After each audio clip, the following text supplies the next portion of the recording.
इन infections जो उनसे हैं, इनके सांस में अंदर खराबियां आ सकती हैं, स्किन के अंदर खराबियां आ सकती हैं, यूरिन के अंदर प्रॉब्लम्स आ सकती हैं, गुर्दे का, इसके अंदर बड़े अजीबोगरीब से वायरसेस का जिक्र करना पड़ता है, जिसको CMV वायरस और कुछ BK वायरस, इस तरह की चीज़ें हैं। इनके नाम चाहे आप खौफनाक से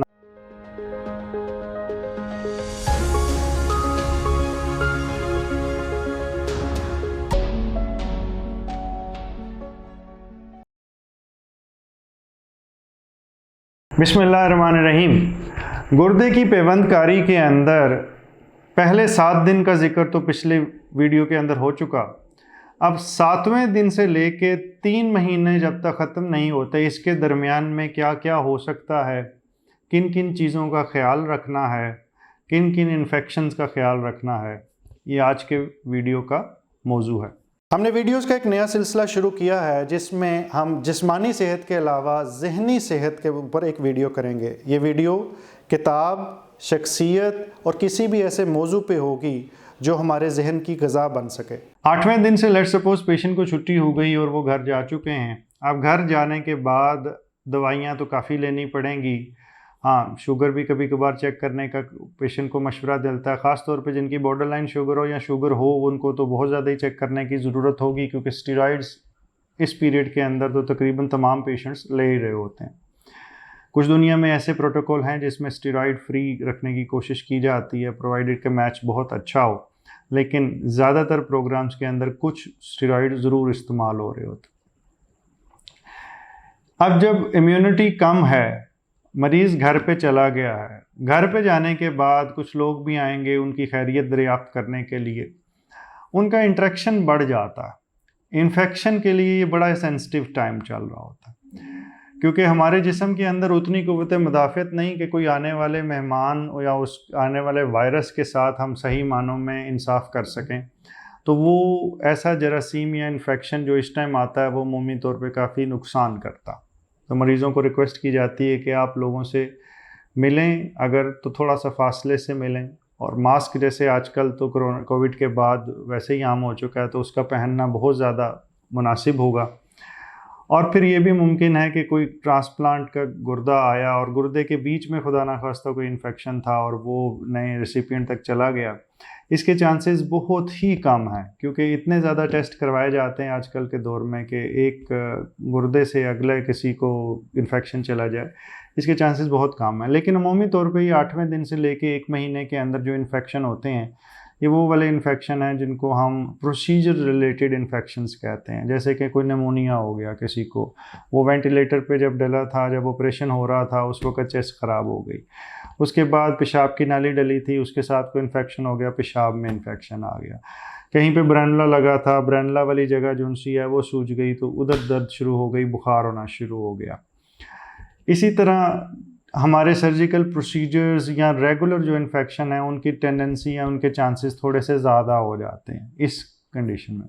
4 हफ्ते के बियॉन्ड उन इन्फेक्शंस का जिक्र आना शुरू हो जाता है, वो जो हमारी क़ुव्वत मुदाफ़त कम होने की वजह से होते हैं।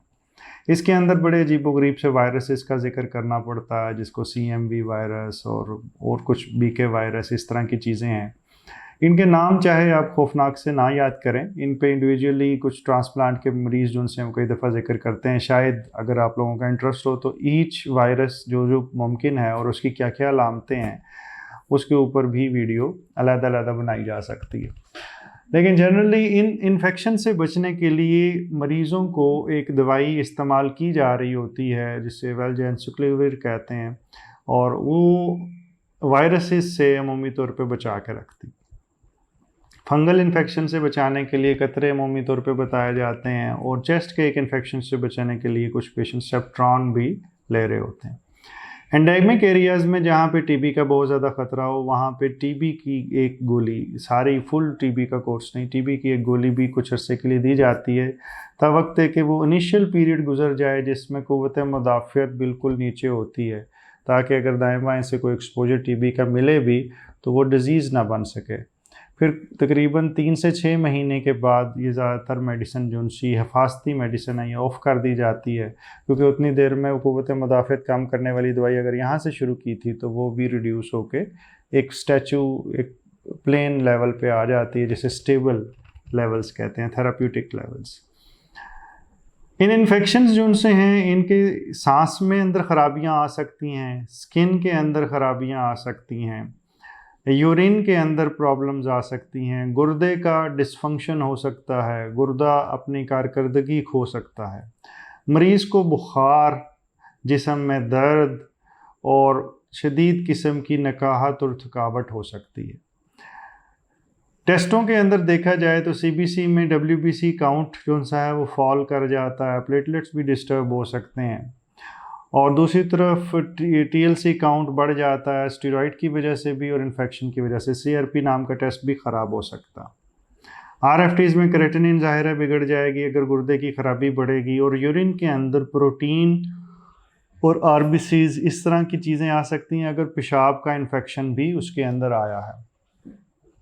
लेकिन बीके वायरस के अंदर बास का ये चीज़ नहीं भी होती और वो बिल्कुल एक खामोशी के साथ डिस्टर्बेंस करता है, और एक्यूट जैसे रिजेक्शन हो रही हो उस तरह की पिक्चर बन रही होती है। जब तक कि बायोप्सी करते हैं तो उसमें ख़ास फाइंडिंग नज़र आती है, तो फिर पता चलता है कि अच्छा ये वजह है।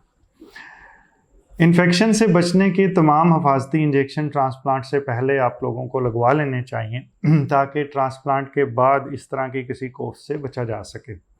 कुछ ऐसी वैक्सीनेशंस हैं जो शुरू में की जा सकती हैं और कुछ ऐसी वैक्सीनेशंस हैं जो ट्रांसप्लांट के कुछ अर्सा के बाद करवानी होती हैं। मैं अगली वीडियो में कोशिश करूंगा कि ट्रांसप्लांट से रिलेटेड वैक्सीनेशंस जो सी हैं उनके बारे में बता सकूँ कि कौन सी वैक्सीनेशन कब करवानी है और किस पीरियड में ट्रांसप्लांट नहीं करवानी, और कौन सी ऐसी वैक्सीनेशन है जो करें तो उससे गुर्दे को और मरीज़ दोनों को नुकसान हो सकता है।